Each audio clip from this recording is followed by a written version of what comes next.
नमस्कार साथियों, मैं आपका भाई सुनील यादव आपके अपने YouTube channel M with Sunil पर आपका बहुत बहुत हार्दिक स्वागत अभिनंदन वंदन करता हूं। दोस्तों, जैसा कि आप लोगों को पता है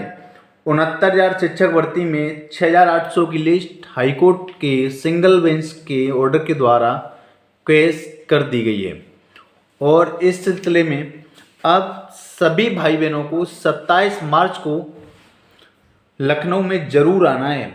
इसके पीछे क्या कारण है या हम लोग 27 मार्च को ऐसा क्या कर सकते हैं जिससे कि हम लोगों को जल्दी से जल्दी नियुक्ति मिल सके। तो साथियों, इससे संबंधित आज कुछ डिस्कस करेंगे। हम लोगों के आंदोलन की रणनीति क्या रहने वाली है, हम लोग कैसे इसमें सफल हो सकते हैं, या अभी भी जो पीछे आंदोलन जो हुआ है 6,800 की लिस्ट आई, इससे संबंधित भी कुछ इंपॉर्टेंट बात करेंगे। तो साथियों, आपके लिए ये वीडियो बहुत इंपॉर्टेंट होने वाला है और ये वीडियो ज़्यादा से ज़्यादा लोगों में भेजिए जो 69,000 शिक्षक भर्ती में आरक्षण पीड़ित भाई बहन हैं। साथियों, सबसे पहले बात करता हूँ कि ये लिस्ट जो 6,800 की निकली थी, ये आरक्षण विसंगत को सही करने के नाम पर 5 जनवरी 2022 को निकली है। अब साथियों, इस बात को हम नहीं कह रहे हैं कि आरक्षण का घोटाला हुआ है, ये बात राष्ट्रीय पिछड़ा वर्ग आयोग ने भी स्वीकार की है और अपने पत्र में लिखा है कि 69,000 शिक्षक भर्ती में आरक्षण विसंगति हुई है, आरक्षण का घोटाला हुआ है। तो साथियों, ये बात को मजबूती मिली कि आरक्षण का घोटाला हुआ है और सबसे ज़्यादा मजबूत वाली बात ये रही कि 5 जनवरी 2022 को जो लिस्ट आई, सरकार ने इस बात को स्वीकार किया। तत्कालीन शिक्षा मंत्री माननीय सतीश चंद्र द्विवेदी जी ने माना कि इस भर्ती में घोटाला हुआ, बाद में उस घोटाले को सही करने के नाम पर वो लिस्ट निकाली थी। अब साथियों, जैसा कि पता है, लंबी सुनवाई के बाद ये लिस्ट क्वेश कर दी गई और एटीआरई वाला जो मुद्दा आया है, इस मुद्दे एटीआरई वाले मैटर पर सुप्रीम कोर्ट से अलग उसी पे डिसीजन आया है। एटीआरई पे डबल बेंच से अलग आया है और सिंगल बेंच ने ठीक उसके अपोजिट में निर्णय दिया है। तो साथियों, एटीआरई से हम सभी ओबीसी एससी समाज के अभ्यर्थियों को बहुत बड़ा नुकसान होने वाला है, जिस हिसाब से इन्होंने बताया है। तो मैं उन भाई बहनों से भी कहना चाहता हूं, भले ही उनका कट ऑफ 66 पॉइंट कितना भी बड़ा 66.4 के समथिंग भी है, वो भी साथी ऐसा समझ रहे हैं कि नहीं मेरा तो आ ही जाएगा, हम बहुत कम हैं, बहुत नज़दीक हैं। तो ऐसा कुछ भी नहीं है, हर किसी भाई बहन को आना है जिसको भी ये लग रहा है कि 69,000 शिक्षक भर्ती में उसकी नौकरी लगनी चाहिए थी। ओबीसी एससी का अभ्यर्थी है, वो 65.53 का हो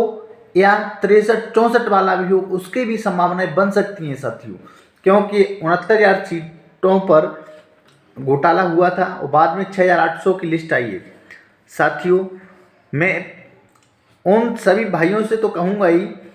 जो 6,800 की लिस्ट में सिलेक्टेड हैं। सबसे ज़्यादा अनुरोध उन्हीं भाइयों से करता हूँ जो 6,800 की लिस्ट में सिलेक्टेड हैं,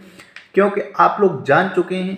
कि आपने अपना नाम देख लिया है इस लिस्ट में। अब रही बात ये, आपको घर पे नहीं बैठना है, भले ही आप गवर्नमेंट जॉब कर रहे हो, प्राइवेट जॉब कर रहे हो या कोई अपना काम कर रहे हो, या आपको कहीं किसी शादी में जाना हो, अपने खेती बाड़ी का कोई काम हो, कुछ भी हो, केवल एक दिन का टाइम निकाल के आपको लखनऊ की सरजमी पे जरूर आना है। साथियों, मैं आपसे बार बार निवेदन करता हूँ, बार बार एक ही बात कहता हूँ, अगर आप सभी भाई बहन 6,800 की लिस्ट में सिलेक्टेड सभी अभ्यर्थी खुद आके और कम से कम एक एक कैंडिडेट को अपने साथ लाएं, एक्स्ट्रा लाएं और इस हिसाब से लखनऊ में कम से कम 13-14 हज़ार की भीड़ होनी चाहिए। मैं आपसे वादा करता हूं कि आगे आने वाला 27 मार्च का दिन ऐतिहासिक दिन होगा। अगर आप सब लोग 6,800 की लिस्ट में सभी सिलेक्टेड अभ्यर्थी लखनऊ में होंगे और इसके साथ साथ अगर ला सकते हैं तो अपने साथ साथ एक एक लोगों को भी लेके आइए। साथियों, सरकार झुकेगी, 100% झुकेगी। सिंगल बेंच का डिसीजन है, सिंगल बेंच का डिसीजन डबल बेंच में बदल जाता जाके या सुप्रीम कोर्ट में बदल जाता जाके। साथियों, अभी जो सरकार के आधे अधिकारी हैं, आधे अधिकारी सिंगल बेंच के इसी डिसीजन पर आगे बढ़ जाना चाह रहे हैं, आधे अधिकारी जो डबल बेंच में जाना चाह रहे हैं, अगर सरकार पर हम सभी भाई बहनों का प्रेशर होगा, हम सभी भाई बहनों का माननीय मुख्यमंत्री के आवास पर धरना करने की हम प्लानिंग बनाएंगे, SCIT पर या बेसिक शिक्षा मंत्री के आवास पर या मुख्यमंत्री आवास पर धरना करने की कोशिश करेंगे 27 मार्च को, और विशेष निवेदन करेंगे कि हम सभी OBC SC समाज के आरक्षण पीड़ित अभ्यर्थी हैं, माननीय मुख्यमंत्री महोदय इतने अच्छे इंसान हैं, बहुत ही दयालु प्रवृत्ति के इंसान हैं, जो जब वो बात ये समझेंगे तो मुझे उम्मीद है कि जैसे पहले उन्होंने तत्कालीन शिक्षा मंत्री और अधिकारियों को आदेश दिए थे, वैसे ही सेम फिर आदेश देंगे और हम लोगों को जल्दी न्याय मिलेगा। तो साथियों, सभी लोग देर न करते हुए अभी से तैयारी कर लें। दूर के हैं तो आप टिकट बुक अभी से करा सकते हैं या अन्य किसी साधन से। और ख़ासकर मैं उन सभी बहनों से निवेदन करता हूं, लगभग 2700 के आसपास बहनें हैं और मुश्किल से 100-150 बहनें आ पाती हैं, मुश्किल से जब कोई बड़ा धरना होता है तो मैं उन सभी बहनों से निवेदन करता हूं, साथ ही साथ जो शादीशुदा बहनें हैं उनके पतियों से निवेदन करता हूं, उनके फैमिली मेम्बर से निवेदन करता हूं कि वो अपने भविष्य के लिए, अपने बच्चों के भविष्य के लिए, अपने परिवार के भविष्य के लिए सभी लोग निकल के आओ और 27 मार्च के इस धरने को ऐतिहासिक धरना बनाना है, फिर नहीं करना है। अगर 27 मार्च को नहीं अगर हो रहा है तो बस फिर उम्मीद छोड़ देना, फिर कुछ नहीं होना है। इसके बाद जो होगा वो देखा जाएगा। आप ना हम आपसे कभी कहेंगे न कभी आपको फिर आना है, फिर जो होगा वो देखा जाएगा।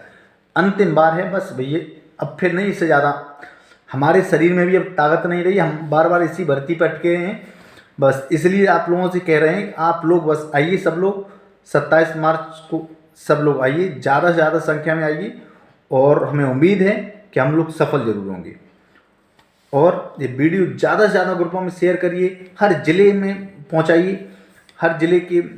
ग्रुप में भेजिए। और सबसे मैं सुनील यादव आपका भाई हाथ जोड़ के निवेदन करता हूं, सभी भाई बहन